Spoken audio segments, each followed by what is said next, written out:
সংশোধনী বাতিল নিয়ে অর্থমন্ত্রীর বক্তব্য সংবিধান পরিপন্থী, বললেন রিট আবেদনকারী আইনজীবী।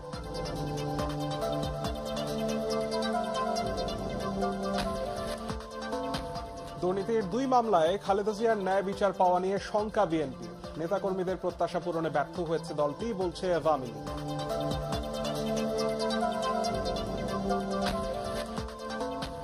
নির্বাচনকে সামনে রেখে নতুন জোট করছে নাগরিক ঐক্য। সম্মিলিত জাতীয় জোটেই থাকবে জাতীয় পার্টি।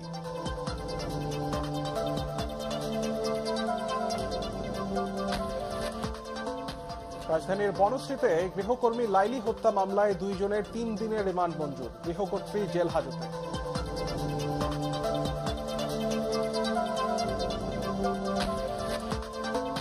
এবং টাঙ্গাইলে স্বীকারোক্তিমূলক জবানবন্দি দিয়েছে কলেজ ছাত্রী ধর্ষণ মামলার আসামি। ঝিনাইদহে ও দিনাজপুরে নারী নির্যাতনের ঘটনায় অভিযুক্ত আটক।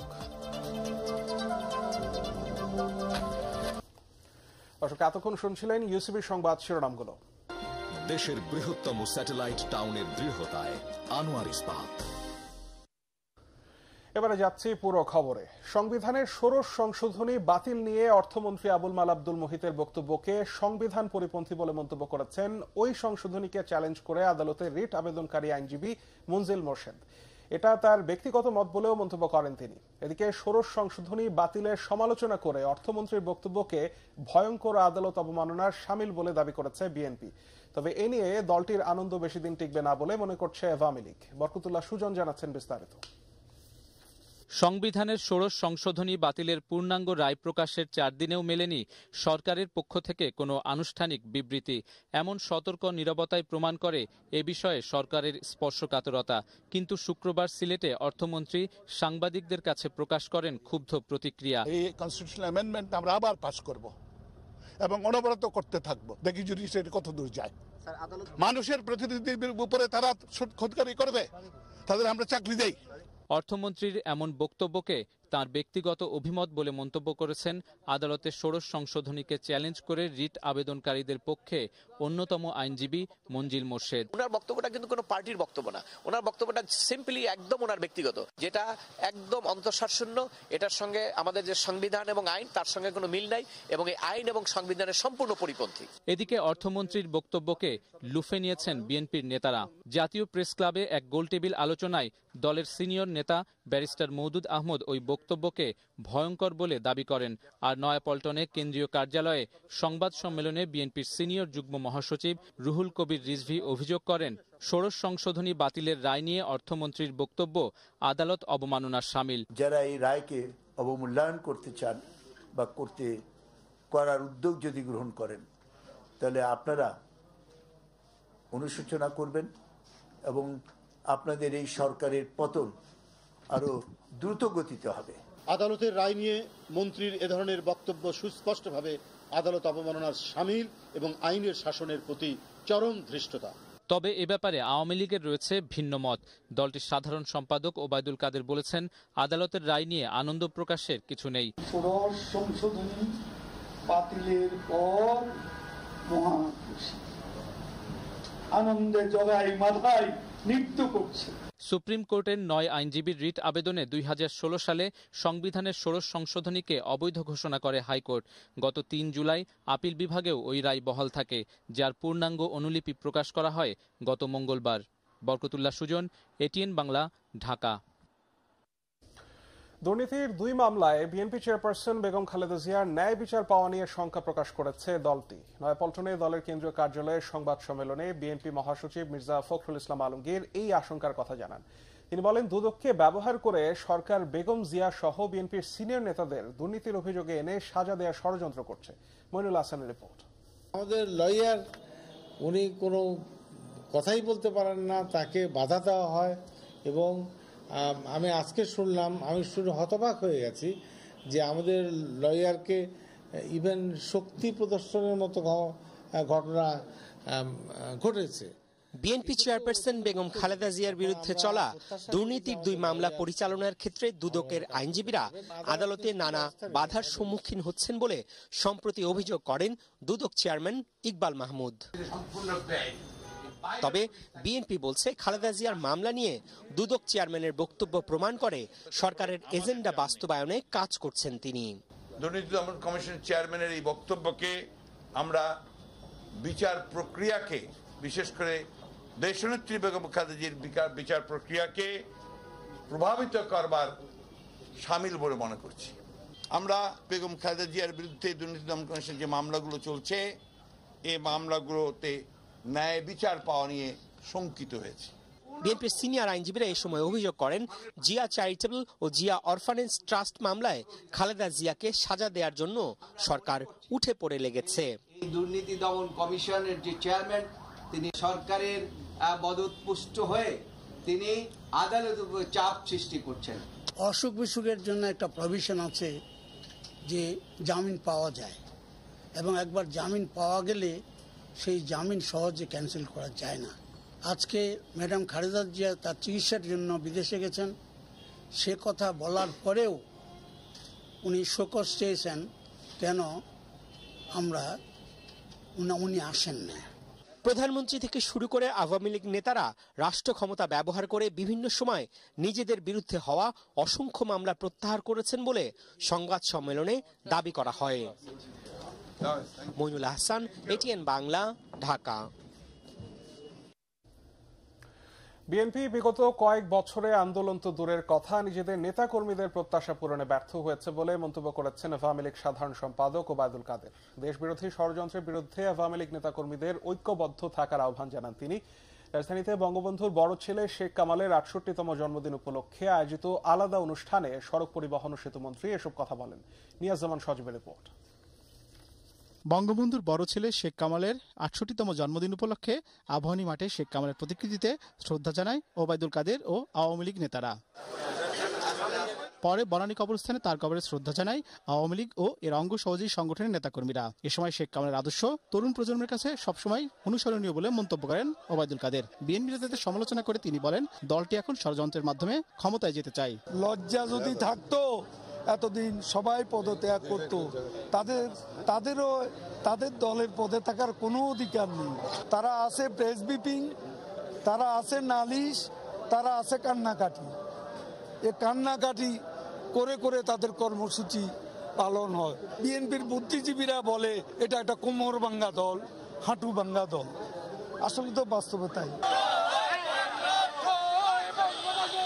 এদিকে ঢাকা দক্ষিণ সিটি কর্পোরেশনের উদ্যোগে আয়োজিত নাগরিক শোক র্যালি পূর্ব সমাবেশে ভাবগাম্ভীর্যের সাথে জাতীয় শোক দিবসের বিভিন্ন কর্মসূচি পালন করতে দলীয় নেতাকর্মীদের প্রতি আহ্বান জানান ওবায়দুল কাদের। নেতা কর্মীরা অপকর্ম না করে জনগণকে আস্থায় রাখেন, জনগণের সঙ্গে ভালো আচরণ করেন, তাহলেই বঙ্গবন্ধুর আত্মা শান্তি পাবে। নগর ভবনের সামনে থেকে শুরু হয়ে র্যালিটি প্রেস ক্লাব ঘুরে সোহরাওয়ার্দী উদ্যান এসে শেষ হয়। নিয়াজ জামান সজীব, এটিএন বাংলা, ঢাকা।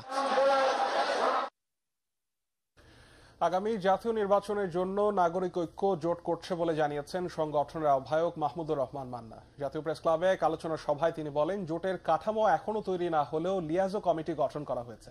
মাহমুদুর রহমান মান্না আরও বলেন, জোট গঠনের কাজ শেষ হলেই রাজপথে নামবেন তারা।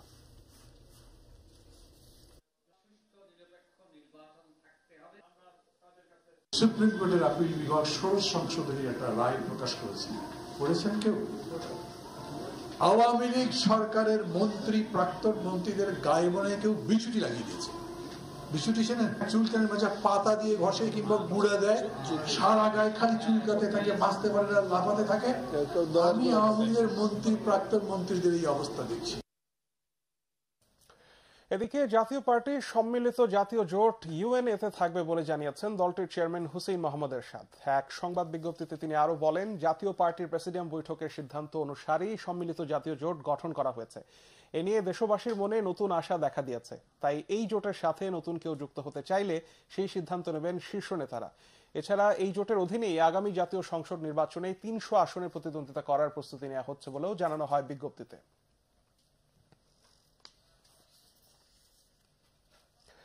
আগামী 9 আগস্ট শেষ হচ্ছে বাড়ি বাড়ি গিয়ে নতুন ভোটারদের তথ্য সংগ্রহের কাজ। তবে কোথাও কোথাও স্থানীয় প্রভাবশালীরা বয়স বাড়িয়ে কম বয়স্কদেরও ভোটার করার জন্য চাপ দিচ্ছেন বলে জানিয়েছেন তথ্য সংগ্রহকারীরা।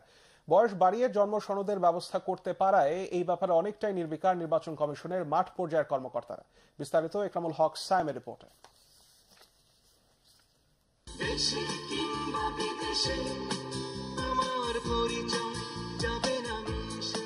দেশে বর্তমান ভোটার সংখ্যা প্রায় 10 কোটি। তালিকায় আরো 35 লাখ ভোটার অন্তর্ভুক্তির টার্গেট নিয়ে এবার বাড়ি বাড়ি গিয়ে তথ্য সংগ্রহের কাজ শুরু হয় 26 জুলাই থেকে। জাতীয় পরিচয়পত্র দাপ্তরিক নানা কাজে জরুরি হওয়ায় ভোটার হতে সবার মধ্যেই এখন তোড়জোড় রয়েছে।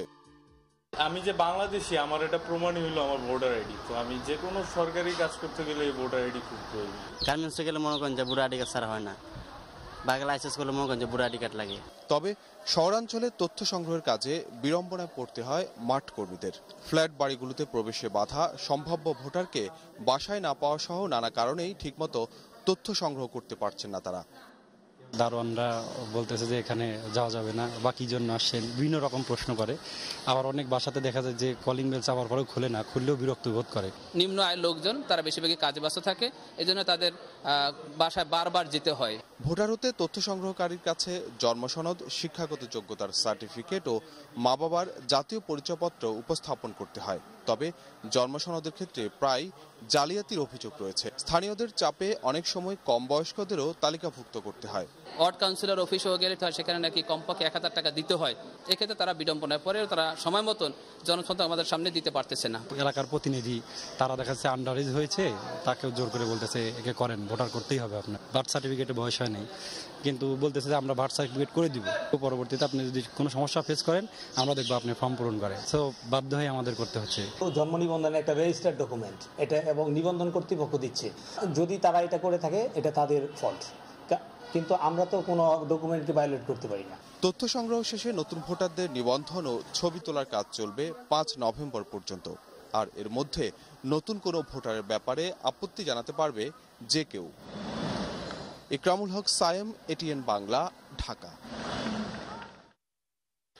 রাজধানীর বনশ্রীতে গৃহকর্মী লাইলি হত্যা মামলায় গৃহকর্তা মঈনুদ্দিন ও নিরাপত্তা কর্মী কামালের 3 দিনের রিমান্ড মঞ্জুর করেছে আদালত। আর গৃহকর্ত্রী শাহানা বেগমকে জেল হাজতে পাঠানো হয়েছে। এদিকে ময়নাতদন্ত শেষে ঢাকা মেডিকেল কলেজ হাসপাতালের ফরেনসিক বিভাগের প্রধান ডাক্তার সোহেল মাহমুদ জানিয়েছেন, লাইলির গলা এবং মাথায় আঘাতের চিহ্ন পাওয়া গেছে। তবে মৃত্যুর প্রকৃত কারণ জানতে ভিসেরা সংগ্রহ করে ল্যাবে পাঠানো হয়েছে বলে জানিয়েছেন তিনি। মিজান শাহজাহানের রিপোর্ট।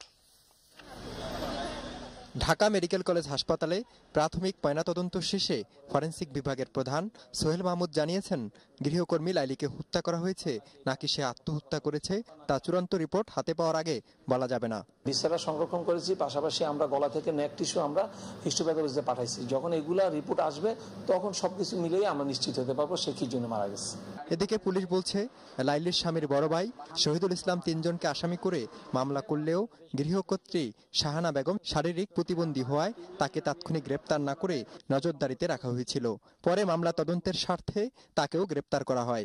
এর আগে গতকাল গ্রেপ্তার করা হয় অপর 2 আসামি, গৃহকর্তা মুন্সি মঈনুদ্দিন ও নিরাপত্তা কর্মী কামালকে। তাদেরকে জিজ্ঞাসাবাদের মাধ্যমে প্রকৃত রহস্য বের হয়ে আসবে বলে আশা করছে police. whether it is a case of suicidal or homicidal, দুইটা বিষয়ে আমরা তখন পরিষ্কারভাবে বুঝতে পারবো। যে বিষয়টি তদন্ত চলে আসবে সেই অনুযায়ী পুলিশ পরবর্তী আইনানুগ ব্যবস্থা গ্রহণ করবে। শুক্রবার বনশ্রীতে গৃহকর্মীর রহস্যজনক মৃত্যুকে কেন্দ্র করে পুলিশের সাথে এলাকাবাসীর ব্যাপক সংঘর্ষ হয়।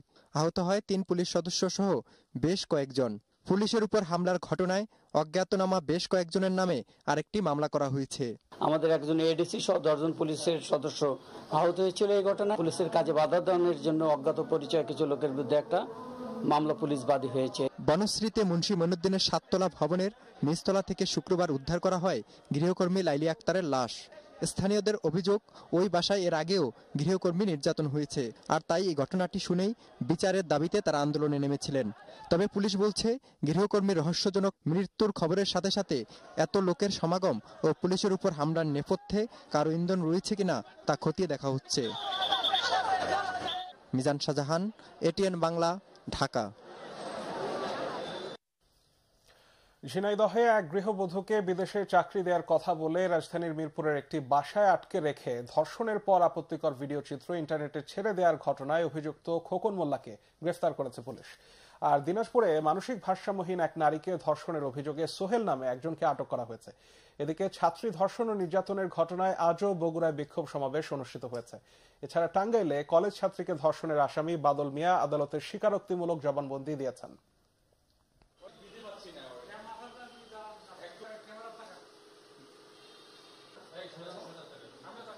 প্রেমিকার সাথে বিয়ে করিয়ে দিলে এই প্রলোভন দিয়ে তাকে সেখানে আটক করেছিল। আটক করে সে দর্শন করেছে। ঘটনার বিষয়ে আরো ব্যাপক তদন্ত প্রয়োজন আছে। আমরা রিমান্ডে নিয়ে জিজ্ঞাসাবাদ করে বাকি সব।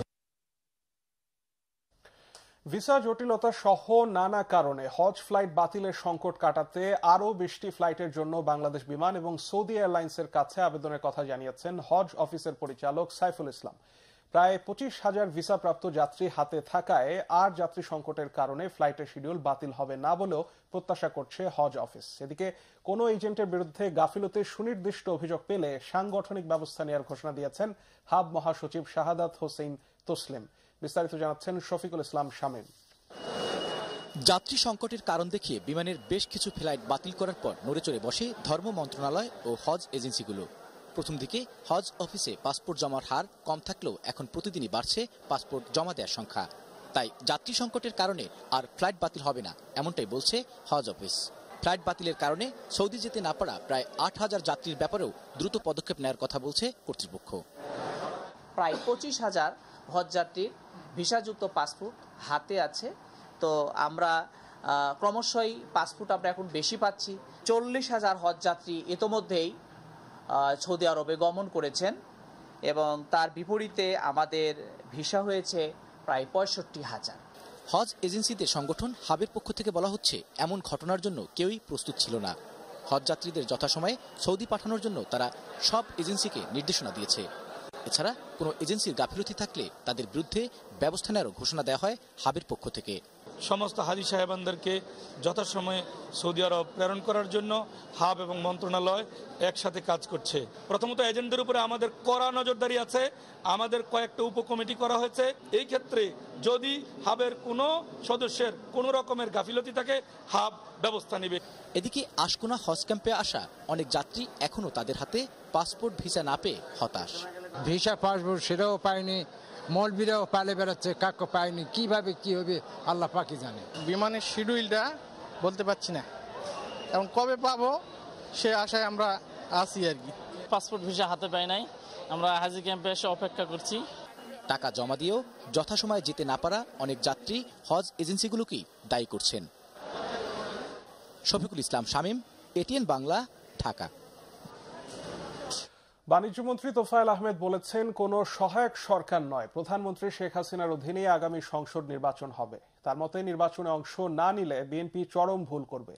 আর ওই নির্বাচনে বিএনপি 30টির বেশি আসন পাবে না বলে মন্তব্য করেছেন স্থানীয় সরকার মন্ত্রী খন্দকার মোশাররফ হোসেন। ভোলার চর ফ্যাশনে এক সুধী সমাবেশে তারা এসব কথা বলেন। আরো জানাচ্ছেন আবু দাদা জুবায়ের।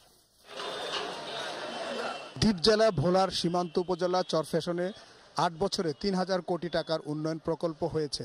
পরিবেশ ও বন উপমন্ত্রী আব্দুল্লাহ আল ইসলাম জ্যাকবের এই নির্বাচনী আসনে সেসব প্রকল্পেরই উদ্বোধনী অনুষ্ঠানে সকালে যোগ দেন সিনিয়র 2 মন্ত্রী। প্রথমে তারা উদ্বোধন করেন 6.5 কোটি টাকা ব্যয়ে নির্মিত উপজেলা কমপ্লেক্স। টাউন হলে এক সুধী সমাবেশে মন্ত্রীরা বলেন, শেখ হাসিনা আবারও প্রধানমন্ত্রী হলে দেশের মূল ভূখণ্ডের সাথে সরাসরি যুক্ত হবে দ্বীপ জেলা ভোলা। নির্বাচনটা হবে সংবিধান অনুসারে বর্তমান সরকারের অধীনে যে সরকারের প্রধান বঙ্গবন্ধু কন্যা শেখ হাসিনা, যিনি দেশকে আজকে উন্নয়নের মডেলে রূপান্তরিত করেছেন। আগামী নির্বাচন নিয়ে বিএনপির সহায়ক সরকার গঠনের প্রস্তাব গ্রহণযোগ্য নয় বলেও মন্তব্য করেন বাণিজ্য ও এলজিআরডি মন্ত্রী। বিএনপি যত প্রস্তাব দেন না কেন, কোন প্রস্তাবে বাস্তবসম্মত না। তারা নির্বাচনটাকে হয় বানচাল করা আর তা না হলে বিতাড়িত করার তারা চেষ্টা করেছে, কিন্তু তারা পারবে না। আমি একটা কথা পরিষ্কার বলতে চাই, সহায়ক সরকার বলে কোন সরকার দুনিয়ার কোনো সংবিধানে বিএনপি নেতৃবৃন্দ দেশের মতো নির্বাচন হলে আওয়ামী লীগ 50টা বেশি সিট পাবে। বিএনপি যে চাউলগুলো বাড়ি বাড়িতে বলতে দিয়ে আরে তোমরা নিয়ে 30টা বেশি বাবা কিনা সেটা চিন্তা করবো। আগামী 2 বছরের মধ্যে চরফ্যাশন মনপুরা চরকুকরি মুকরি আন্তর্জাতিক পর্যটন কেন্দ্রে পরিণত হবে বলেও সুধী সমাবেশে জানান পরিবেশ ও বন উপমন্ত্রী আব্দুল্লাহ আল ইসলাম জ্যাকব। আবু দারদা জুবায়ের, এটিএন বাংলা। তথ্য মন্ত্রণালয়ের কিছু অসৎ কর্মকর্তার সহযোগিতায় যৌথ প্রযোজনার চলচ্চিত্রের বিস্তার দেশে বাড়ছে বলে অভিযোগ করেছেন শিল্পীরা। এটিএন বাংলার এফডিসি স্টুডিওতে ডিবেট ফর ডেমোক্রেসি আয়োজিত বিতর্ক প্রতিযোগিতায় তারা এই অভিযোগ করেন। তারা বলেন, যৌথ প্রযোজনার ক্ষেত্রে নির্দিষ্ট নিয়ম নীতি থাকা সত্ত্বেও তা মানা হচ্ছে না। বিস্তারিত ইমদাদুল্লাহ বাবুর রিপোর্টে।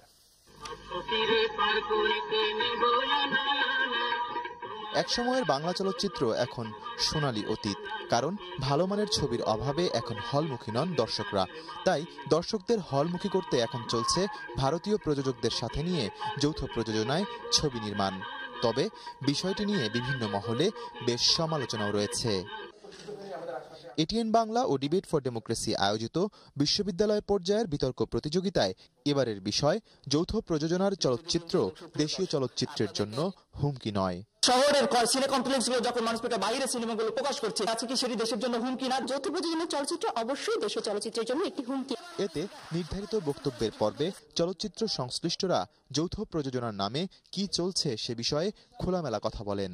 ফুটবলে দেখা যায় প্লেয়ারদের ছবি দেখা যায়, গ্যালারিতে কোনো দর্শক থাকে না। তাহলে কি আমরা মেসিকে নিয়ে আসবো অন্য কোথাও, বা রোনালদোকে নিয়ে আসবো? অলিম্পিকে আমরা কোনো গোল্ড মেডেল পাই না, তাহলে কি গভর্নমেন্ট লাখ লাখ কোটি কোটি টাকা দিয়ে অলিম্পিক টিমটাকে বানাচ্ছে না? আমরা যারা নির্মাণ করি আমরা সংস্কৃতি চর্চা করি। জজ এবং নবাব এই দুটি ছবি ভারতে পশ্চিমবঙ্গে রিলিজ হয়েছে, কিন্তু যৌথ প্রযোজনার কথা লেখা নেই, বাংলাদেশের কোনো পরিচালকের নাম নেই। এই দুটো ছবির একটি ছবিও জয়েন্ট ভেঞ্চারের ছবি। আমাদের এখানে কিছু মন্ত্রণালয়ের লোকজন আছেন যাদেরকে কনভিন্স করে যেভাবেই হোক, খুব ভালো করে জানেন কনভিন্স করতে কি কি লাগে, সেগুলো ফুলফিল করে তারা ছবিটা বের করে নিয়ে এসছে।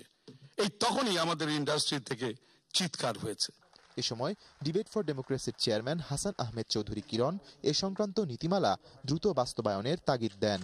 আমাদের সমাজ সংস্কৃতি এই কোনো জায়গায় কিন্তু আমরা কোনোভাবে ফেলে দিতে পারবো না। আমরা আমাদের কাহিনী, ভাষা, চিত্রনাট্য, অভিনেতা অভিনেত্রী অধিকাংশ যদি কলকাতার হয় এবং সেক্ষেত্রে শুধুমাত্র আমাদের শিল্পীকে নাম ব্যবস্থা রাখা হয়, তাহলে কিন্তু আমরা মনে করি যে আমাদের এই চলচ্চিত্র শিল্পকে আমরা এগিয়ে নিতে পারবো না। টেকসই ভাবে আমরা এরকম চলচ্চিত্র, যৌথ প্রযোজনা চলচ্চিত্র করতে পারি, সেক্ষেত্রে কিন্তু আমরা লাভবান হব, এটিও কিন্তু আমরা বিশ্বাস রাখতে চাই। প্রতিযোগিতায় মানারাত ইন্টারন্যাশনাল ইউনিভার্সিটিকে হারিয়ে Bangladesh university of business and technology বিজয়ী হয়।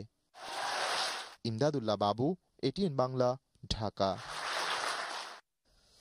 দর্শক, এবার নিচ্ছি রূপালী ব্যাংক সংবাদ বিরতি, আর বিরতির পর থাকছে আগামী